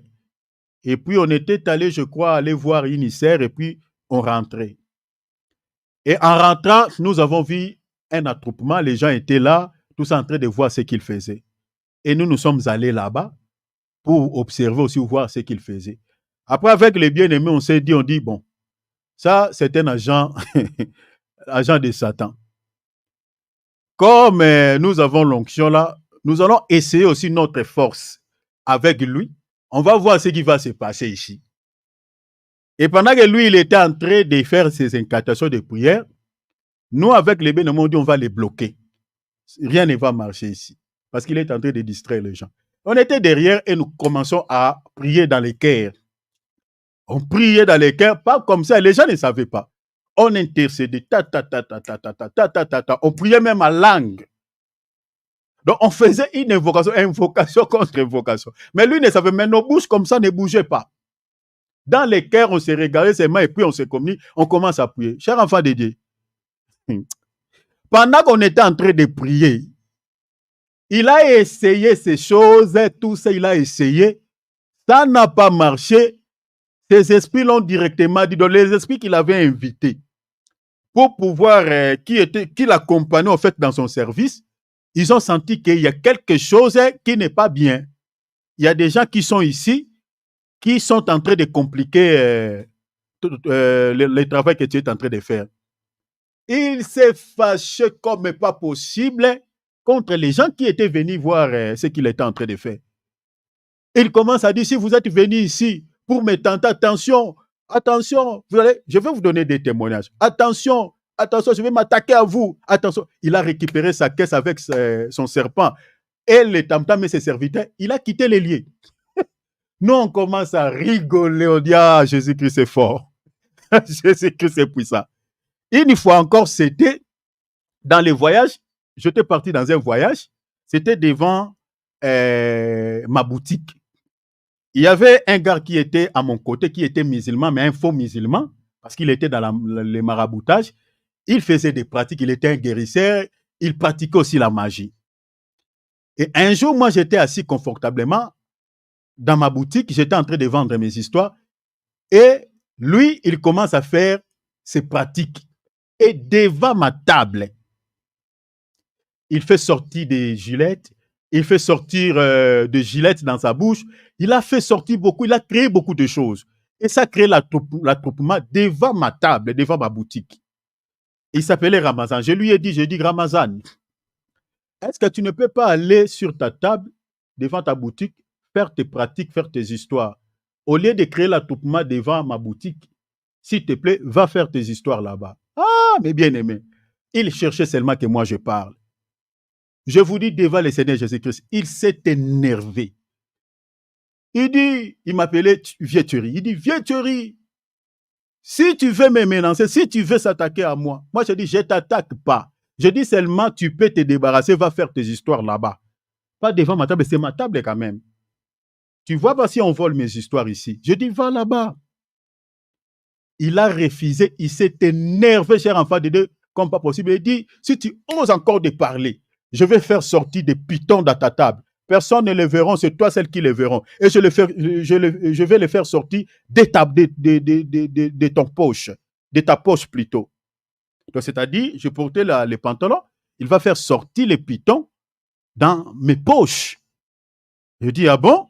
Donc, dans mon corps, là, dans mes poches, les pitons commencent à sortir. Il dit, puis on va voler tes histoires. Si tu vas fuir la table, on va voler tes histoires. Je te dis, ose encore de parler. Cher enfant de Dieu, c'était un défi, c'était un Carmel, le mont Carmel. Je lui ai dit, Ramazan, tu parles devant les gens, tu parles parce que tu fais ce genre de choses. Je te dis, je te permets. Fais sortir des pitons ici, dans mes poches. Les pantalons que moi je porte, fais sortir des pitons. Et je t'ordonne de faire tout ce que toi tu veux avec la petite puissance que tu as. Mais je te promets, mes chers enfants de Dieu, je vous jure devant le Seigneur, je dis je te promets, ce que tu feras après cela, parce que je te dis que ça ne marchera pas, ça c'est de 1, ce que je te dis ça ne marchera pas. De 2, les esprits que tu vas inviter ici pour pouvoir visiter ma vie et ma table vont retourner contre toi, tu deviendras comme Nzouzi. Je disais comme Nzouzi, c'est-à-dire il y avait un fou qui passait souvent dans cette marché qui s'appelait Nzouzi. Un jeune comme ça qui était devenu fou. Il s'appelait Nzouzi. J'ai dit, tu deviendras comme Nzouzi qui passe ici tout le temps. Aujourd'hui, je l'ai dit devant toutes ces personnes qui te regardent. Cher enfant de Dieu, c'était un défi que j'ai lancé. Et là, j'ai senti une onction qui est descendue sur ma tête. Et lui, il commence à faire des incantations, il commence à invoquer. Pendant qu'il invoque, cher enfant de Dieu, moi je ne fermais pas ma bouche. Je ne priais pas comme ça, mais je commence à prier comme je viens de dire ici dans les cœurs. Je suis entré dans une dimension aussi, moi, c'est-à-dire c'était les guerres des esprits. Je prie dans mon cœur, je parle la langue, je priais dans mon cœur pour maintenant empêcher, miner maintenant les terrains parce que c'était mon carré. Je minais les terrains sur le plan spirituel. Il a essayé. Ça n'a pas marché. Les gens étaient là en train de regarder. Les gens ont entendu que les serpents sortent. Les serpents ne sortaient pas. Les serpents, après quelques minutes, il s'est énervé. Donc c'est comme Élie devant les prophètes de Baal. Cher enfant de Dieu, devant les dieux Israël, toi tu places Dagon là. Le matin, vous trouverez Dagon les jambes coupées. Vous invoquez Baal. Même ici, Baal en coulisses, il répond. Même ici, Baal, quand vous l'évoquez en particulier, il exauce vos prières. Mais devant les dieux de Élie, Baal ne peut rien faire. Il ne vous écoutera pas parce qu'il connaît les dieux d'Israël. Il sait les dieux d'Israël. Cher enfant, il a invoqué, ça n'a pas marché. Après un temps, il s'est énervé. Il dit, vieux Thierry, tu me donnes la colère. Et la colère que tu me donnes une colère, je vais retourner chez mes maîtres. Et quand je reviendrai, tu verras ce que je vais te faire. Tu verras, il parle comme ça, ses yeux sont devenus rouges. Il s'est énervé, mais il n'avait pas le pouvoir de me toucher au corps. Et j'étais là en train de rire. Il est parti et tout le monde nous criait, oh, les gens acclament, tu vois, ça n'a pas marché. Cher enfant de Dieu, qu'est-ce qui s'était passé? Il est parti et le marché est fini. Moi, je suis rentré chez moi. J'avais fait une prière vraiment pas comme je priais avant. Et la nuit, cher enfant de Dieu, il est venu maintenant s'attaquer à moi. la nuit, pendant que je dormais. Cher enfant de Dieu, le Seigneur m'a ouvert les yeux. Je voyais un gros python, mes bien-aimés. Physiquement, je ne sais pas si un tel serpent existe. Qui venait, bien-aimé, mes bien-aimés, pour m'avaler. Quand j'ai vu ça, directement le Saint-Esprit me dit, réveille-toi et prie, il est venu, leur présence est dans ta chambre. Je me suis réveillé. Cher enfant de Dieu, quand l'apôtre Paul parle des armes offensives, ça existe. Je fais la prière d'attaque, contre-attaque sur attaque. Cher enfant de Dieu, je priais, je crois, 1h jusqu'à 4h du matin. Je lui ai attaqué cette nuit, toute la nuit. Et le matin, moi je suis allé à mon travail, là où je vendais mes histoires. Comme cela était connu connu aux gens, il y a quelques personnes qui vivent dans les mêmes quartiers que lui. Lui, il avait sa table aussi à côté de ma table. J'entendais la personne puisse venir le matin, il n'est pas venu. Midi, il n'est pas venu. C'était vers 13h dépassé. Les gens qui étaient là, qui avaient vu cet événement, il y a un petit qui me dira, le petit s'appelait Décano, il me dit, vieux Thierry, Ramazan m'a envoyé un message pour te dire. Il dit, pardonne-lui. Il dit que tu as une puissance plus que lui et il ne peut jamais jouer avec toi. Il dit, pardonne-lui. Pendant qu'il était en train de me parler, le petit me raconte, il me dit, pendant qu'il était en train de me parler, j'ai vu le vieux Ramazan, il a maigri, il dit qu'il fait la diarrhée et la diarrhée ne s'arrête pas. Donc cette diarrhée a commencé depuis la nuit jusqu'au matin. C'est ça ce qui lui a empêché même de venir au marché. Il me dit de te dire que tu le pardonnes. Il ne va plus oser te faire ce genre de choses devant toi. Que tu le pardonnes. Parce qu'il a été frappé la nuit. Cher enfant de Dieu, j'étais en train de rire et j'ai dit à Décano, à ce petit, j'ai dit, ok, merci. Donc le Seigneur l'a frappé, il est tombé malade. Je ne sais pas si cette diarrhée était guérie parce qu'après cela, je l'avais plus vu sur le marché. Il y avait une autre personne qui avait occupé cette place. Je ne le voyais plus dans les marchés. Je ne sais pas s'il était guéri ou il était mort. J'ai pris tous ces témoignages pour nous dire ceci. Il y a beaucoup de chrétiens qui ne savent pas prier. Selon cette écriture d'Éphésiens chapitre 6, verset 18, chers enfants de Dieu, les prières sont des dimensions. La Bible a dit, faites en tout temps par l'esprit. On ne dit pas charnellement, par l'esprit. L'esprit dont on parle ici, par le Saint-Esprit. La Bible a dit toutes sortes de prières. En tout cas, si Dieu nous le permet, on vous parlera de ces choses. Comme tout à l'heure, vous avez vu, je vous ai dit que il y a des dimensions. L'apôtre Paul pouvait prier et sortir de son corps. Paul aussi pareil. Ça, ce sont des dimensions. Ici, on nous parle de toutes sortes. Il y a des sortes, il y a des dimensions, il y a des degrés. Ou si tu atteins ces degrés, tu peux tuer même quelqu'un dans la prière. Donc, si un sorcier est là, cher enfant de Dieu, il ne peut pas opérer. Ma femme est là. Ma femme, elle m'écoute, elle est connectée. Dans notre maison, avant que je vienne en Europe, on nous avait envoyé un émissaire. Un enfant chez nous, que j'étais son nom. Cet enfant-là avait pour mission, elle était sorcière. Elle avait une mission de pouvoir faire quoi? Faire du mal à nous. Physiquement, l'enfant était tellement jolie, belle. Mais cet enfant, elle était une sirène, elle était une reine dans le monde des ténèbres. Elle faisait déjà ses histoires. Un jour, moi, je faisais mes prières souvent la nuit. Quand j'étais en train de prier, je priais. Ma femme était en train de dormir.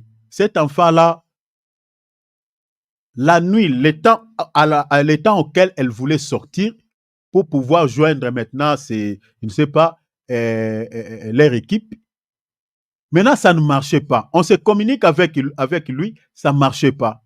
Et du coup, maintenant, elle voulait faire quoi? Parce qu'elle était une fille. Elle sort de la chambre.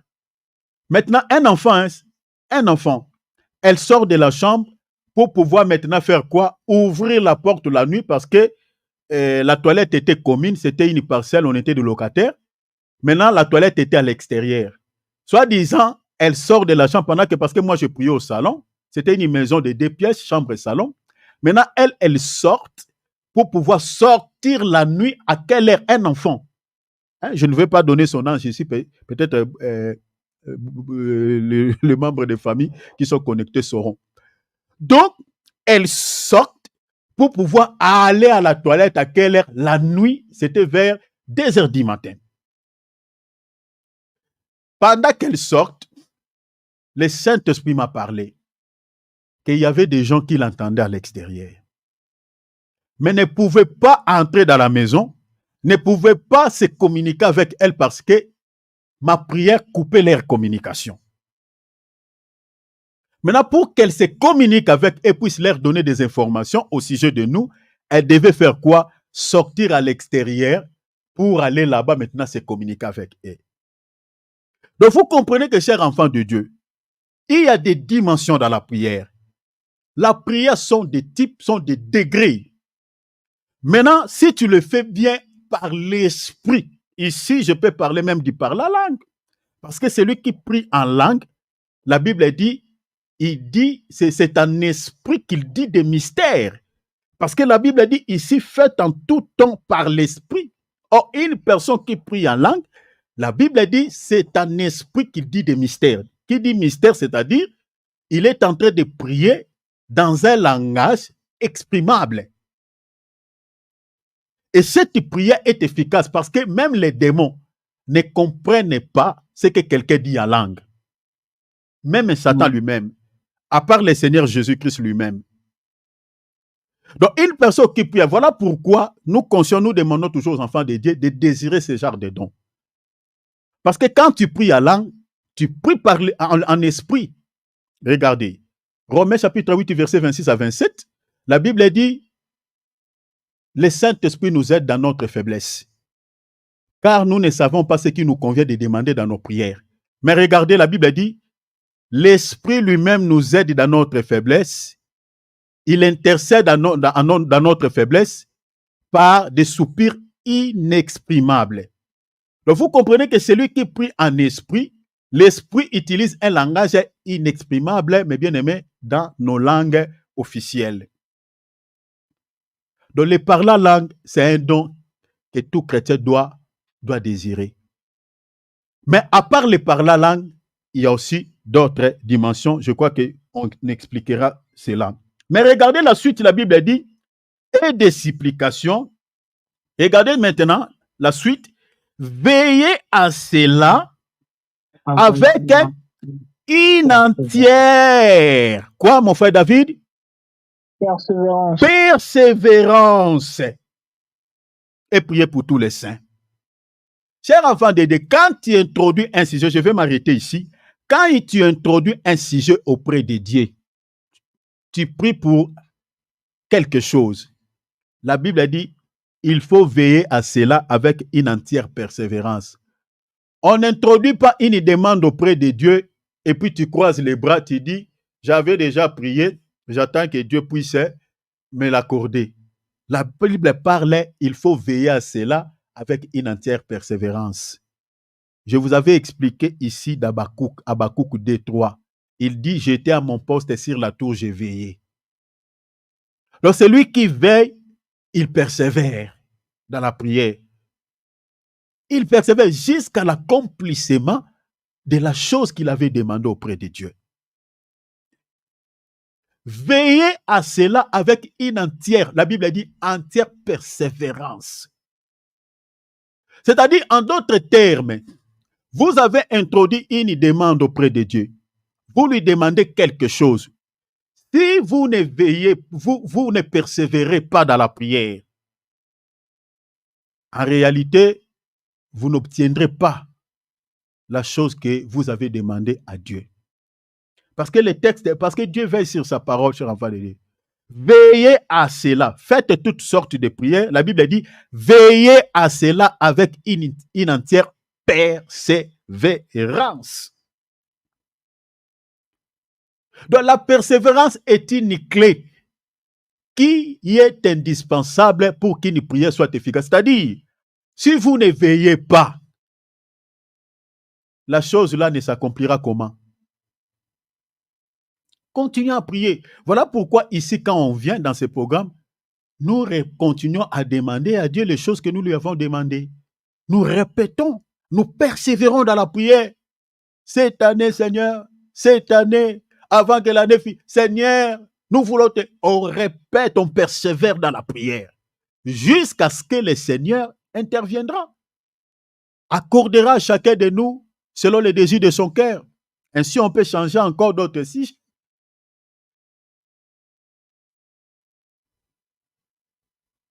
La prière, il faut persévérer. Si vous ne persévérez pas, la promesse qui est attachée à la persévérance, cette promesse ne s'accomplira pas.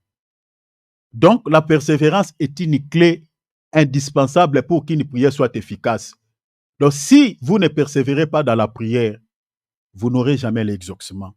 En d'autres termes, c'est ça la vérité biblique.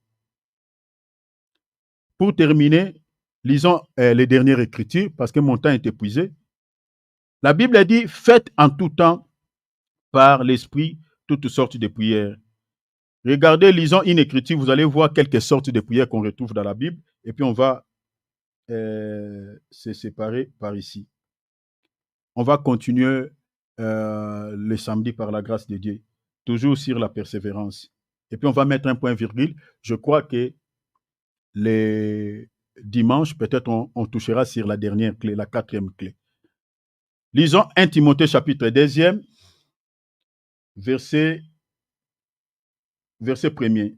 Rapidement, mon frère David. 1 Timothée chapitre 2. Notez, chers enfants de Dieu. 1 Timothée chapitre 2, verset 1er. Allez-y, mon frère. J'exhorte donc avant toute chose à faire des prières au pluriel. Vous comprenez? On parlait toutes sortes de prières. Ici, à faire des prières, c'est au pluriel. L'apôtre Paul maintenant explique maintenant des prières. Quelles sont ces prières? Allez-y. Des supplications. Nous avons les prières de supplication. Des requêtes. Des prières de requêtes. Des actions de grâce. Des actions de grâce.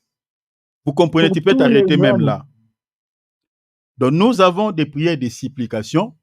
Nous avons les prières des requêtes. Nous avons les prières des actions de grâce. Donc, je prie cette écriture pour nous expliquer quelques sortes de prières, mais il y en a aussi tant d'autres. Mais je crois que si le Seigneur le permet, je crois qu'il y a un jour où on va parler sur les sortes de prières qu'on retrouve dans la Bible. Vous allez voir que la prière sont des dimensions, sont des degrés. C'est-à-dire, il y a certaines personnes dans la vie chrétienne, ils n'ont jamais touché peut-être les deuxième degrés ou la deuxième dimension. Ils ne se limitent qu'à la première dimension, mais il y a des dimensions. Il y a des dimensions, chers enfants de Dieu. Alors, vous voyez ici, il y a des prières de supplication. On expliquera un jour cela, les prières de supplication. Souvent, les prières de supplication sont liées aux prières, souvent quand on jeûne, quand on fait des disciplines. Vous comprenez?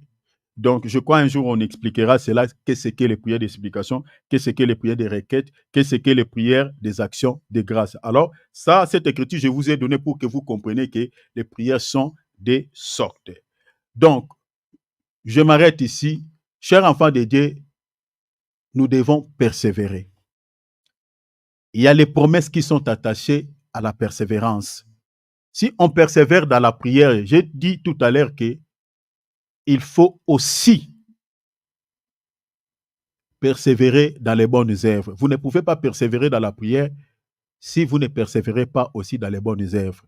Le mariage que tu es en train de demander à Dieu, tu persévères dans la prière, c'est bien, mais il faut persévérer aussi dans les bonnes œuvres, c'est-à-dire quitter la vie des péchés.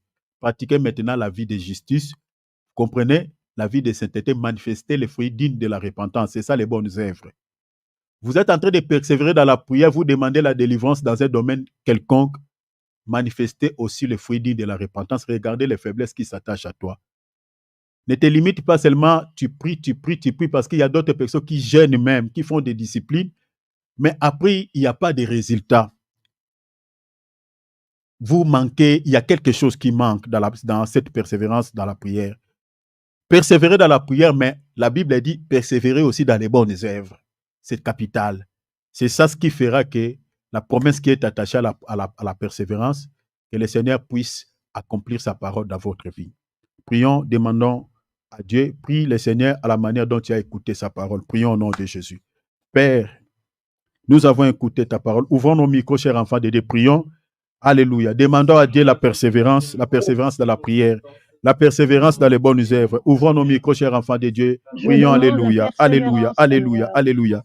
Zoom WhatsApp. Prions. Alléluia. Oriama Sotoria Braille. Donne-nous, Seigneur, la persévérance dans la prière, la persévérance dans les bonnes œuvres. Seigneur, nous voulons persévérer. Oh, s'il te plaît, Seigneur. Seigneur, nous voulons persévérer tous les jours. Oh, Jésus, accorde-nous ta grâce. Accorde-nous ta grâce. Accorde-nous ta grâce. Je sais que, Seigneur, il y a des fois on se fatigue. Il y a des fois, Seigneur, on se sent faible. Il y a des fois, Seigneur, on perd les ailes. Mais je te prie, Père, donne-nous la persévérance dans la prière, parce que tu nous as parlé ce soir que, Seigneur, il y a des promesses qui sont attachées à la persévérance. Seigneur, s'il te plaît, nous voulons vivre tes promesses dans nos vies, mais tu veux que nous puissions persévérer dans la prière. Tu veux que nous puissions persévérer dans de bonnes œuvres. Seigneur, aidez chacun de nous, ceux qui sont fatigués, ceux qui ont des faiblesses. Seigneur, donne-leur la persévérance dans la prière, la persévérance dans les bonnes œuvres, afin que Jésus, que nous puissions, notre Dieu, vivre, Seigneur, la réalisation de toutes les promesses, Seigneur, que tu nous as faites dans ta parole. Père, fortifie mon frère, fortifie ma sœur, donnez à chacun de nous, Seigneur, cette force, la capacité de persévérer dans la prière, dans les bonnes œuvres, afin qu'avant la fin de cette année, que nous puissions, Seigneur, te témoigner, Seigneur, par rapport à tous ces sujets que nous avons introduits auprès de toi. Dans le nom de Jésus. Remettons cette nuit entre les mains du Seigneur. Demande à Jésus qu'il te parle. Je pèse mes mots, je dis, demande à Jésus qu'il te parle. Cher enfant de Dieu, beaucoup de chrétiens dorment et puis se réveillent sans recevoir un message de la part du Seigneur. Ce n'est pas normal. Ce n'est pas normal. Prie le Seigneur, dis Seigneur, avant de dormir. Vous savez, la bonne manière de prier aussi Jésus avant de monter au lit. Cher enfant de Dieu, c'est aussi de se prosterner, c'est-à-dire plier les genoux. Cher enfant de Dieu, je nous ai toujours dit ici que les gestes comptent. Ce n'est pas en vain quand vous lisez dans la Bible, Daniel priait à genoux, il levait les mains au ciel. Ces gestes-là comptent. Un jour, on expliquera pourquoi on soulève les mains dans le ciel, pourquoi on se met à genoux. Ce sont des gestes sur le plan spirituel qui comptent. Il y a des esprits qui veillent à cela. Alors nous allons prier. J'aimerais que tu pries, tu te mets à genoux. S'il y a possibilité, mets-toi à genoux avant de monter au lit. Demande à Jésus qu'il te parle par les songes et par les visions cette nuit. Et prie aussi pour ta famille au nom de Jésus. Alléluia. Père, je remets cette nuit entre tes saintes mains. Je sais que tu parles. Je sais que, Seigneur, tu peux nous rendre visite. Père, s'il te plaît, je te prie pour mon frère. Je te prie pour ma sœur. Cette nuit, Jésus, viens nous parler. Parle à mon frère. Parle à mon frère. Parle à ma sœur. Seigneur, quand nous allons se prosterner devant ton trône, devant toi, je te prie, Jésus, de nous parler. Je te prie, Seigneur, parlez à chacun de nous. Parlez à mon frère. Parlez à ma sœur. Oh, Seigneur, s'il te plaît, moi je sais, la Bible dit, Dieu parle, Dieu parle, Dieu parle. Cependant, tantôt d'une manière, tantôt dit nôtre. La Bible me dit par des songes et des visions nocturnes, lorsque les hommes se sont couchés, oh Seigneur, dans la nuit. Seigneur, cette nuit, viens nous avertir, viens nous révéler, Seigneur, des secrets, ce qui nous échappe au contrôle, ce que, Seigneur, nos capacités physiques n'arrivent pas à percevoir. Viens nous révéler, viens nous révéler, viens nous parler par des songes, par des visions nocturnes. Quand nous allons dormir, Seigneur, entre dans nos maisons, visite-nous. Nous ne voulons pas être visités par des esprits, des esprits démoniaques, mais nous voulons être visités par, Seigneur, ton esprit. Au nom de Jésus. Au nom de Jésus. Au nom de Jésus. Alléluia. Alléluia. Alléluia. Restez tranquille, je vais clôturer, cher enfant de Dieu. Papa, merci pour le temps que nous avons passé avec ta famille. Ça, c'est ta famille. Seigneur, ce peuple t'appartient. Nous sommes les fruits de tes entrailles, c'est toi qui nous as engendrés. Nous n'avons pas de père sur le plan spirituel, tu es le seul papa qui nous a mis au monde. Nous ne sommes pas la pensée de l'homme, la pensée de l'être humain. Mais nous sommes ta pensée, nous existons parce que toi, notre Père, tu as eu la pensée de nous créer. Tu as eu la pensée, Seigneur, de notre existence sur la terre. Nous sommes sortis directement de toi, papa. Tu le sais, tu sais que je ne mens pas. Ce que je dis, c'est ça. Nous sommes, Seigneur, les fruits de tes entrailles. Père, je te prie que tes regards soient sur nos vies, sur nos familles, sur nos enfants. Tu sais, Seigneur, si tu ne veilles pas sur nos âmes, personne, Seigneur, ne peut nous sécuriser. Et nos vies seront, Seigneur, exposées. C'est toi qui veilles sur nos vies. C'est toi qui veilles sur nos activités. C'est toi qui veilles sur nos épouses. C'est toi qui veilles sur nos époux. C'est toi qui veilles sur nos parents dans la chair. C'est toi qui veilles sur nos frères et sœurs dans le Seigneur. C'est toi, personne d'autre. C'est toi, c'est toi, c'est toi, Jésus. Veille sur nos vies.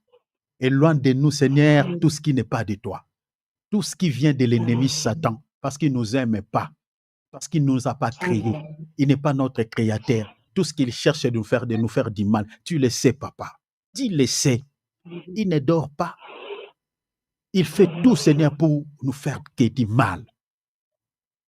Mais je te prie, veille sur nous, parce que tu as dit dans ta parole que 1000 tombent à ton côté, 10 000 à ta droite, tu ne seras jamais atteint. Seigneur, que tous leurs complots sur nos vies, sur nos projets, Seigneur, nous déclarons l'échec total au nom de Jésus-Christ. Qu'ils échouent dans leur mission. Qu'ils échouent dans leur mission. Je les déclare comme ton serviteur. L'échec total dans toutes leurs activités sur nos vies. Père, tous les autels érigés par les diables et toute sa suite contre ta fille qui est connectée dans ces programmes, il a tout laissé. Ton fils qui est connecté dans ces programmes, il a tout abandonné pour prendre ce temps, pas dans la présence d'un humain, mais dans la présence de son Créateur. Père, je te prie que les complots de ses ennemis, les autels qu'on a érigés contre ton enfant, cet autel au moment où je parle, que le feu de Dieu les localise et soit explosé au nom de Jésus. Le feu de Dieu le consume parce que ta parole déclare, c'est par le feu que l'Éternel exerce son jugement. Père, juge toutes les actions des mondes des ténèbres qui ont des influences, des effets néfastes sur la vie de ton fils, sur la vie de ta fille, dans le nom puissant de Jésus. Que cette année, que personne au milieu de nous ne plaire. Que cette année, Amen. Seigneur, que personne au milieu de nous soit visité par une surprise désagréable de la part de l'ennemi. Je le déclare tant que ton ministre, papa, au nom de Jésus. Père, nom de Jésus. Nous sommes en train de persévérer. Même si on n'a pas encore vu, mais nous continuons à espérer en toi et en persévérant dans la prière et dans les bonnes œuvres. Père, que ta grâce nous fasse vivre. Avant la fin de cette année, Fais de sorte, papa, de tout mon cœur, étant que ton ministre, étant que ton serviteur inutile, je te prie, déverse ta grâce sur chacun de nous. Accorde à chacun selon les désirs de son cœur, qu'il y ait des témoignages au milieu de nous. Je te prie d'étendre ta droite, Jésus. Je pèse mes mots. Je dis, étends ta droite, Jésus, dans la vie de ta fille, qui est là, dans la vie de ton fils, qui est là. Au moment où je parle, étends ta main sur lui. Étends ta main sur elle. Étends ta main sur lui. Étends ta main sur elle. Pendant que je parle, pendant que je parle, pendant que je parle, Ringamando Robo Soto. Père, touche-les, touche-les, touche-la, touche-la, touche-les, touche-les, touche. Et que quelque chose de surnaturel commence maintenant, Seigneur, à pénétrer la vie de ta fille, la vie de ton fils. Et que, Seigneur, avant ce programme et après ce programme, le changement puisse entrer. Le changement, Seigneur, puisse entrer dans la vie de ton enfant. Au nom merveilleux de Jésus-Christ. Que cette nuit soit une nuit bénie. Comme tu as commencé avec nous cette année dans la paix, nous voulons aussi la finir dans la paix. Au nom précieux de Jésus. On n'attend rien de la part de Satan parce que, Seigneur, nous ne sommes pas ses enfants. Nous sommes tes fils et tes filles. S'il te plaît, Seigneur, la Bible me dit, ne savez-vous pas? Votre corps, votre esprit appartiennent à Dieu. Vous ne vous appartenez plus en vous-même. Seigneur, nous t'appartenons. C'est ça ce que la Bible me dit. On n'appartient pas à l'ennemi. Alors, on n'attend rien de sa part. S'il te plaît, Père, nous ne voulons pas être visités, nous et nos familles, par celui-ci, mais nous voulons être visités par toi et par tes anges. Dans le nom de Jésus. À toi l'honneur, à toi la gloire, au siècle des siècles. Que nous avons ainsi prié. Acclamons le Seigneur. Gloire à Jésus. Gloire à Jésus. Que le nom du Seigneur Jésus-Christ soit béni. Merci mes frères et sœurs pour le temps que vous avez accordé à la parole. Vraiment, que le Seigneur de gloire vous soit favorable. Vraiment, soyez tous bénis au nom de Jésus-Christ. Là, on se retrouve samedi à 12h juste. Et puis dimanche à 14h30. Persévérons dans la prière et dans les bonnes œuvres parce que c'est une clé. Sinon, les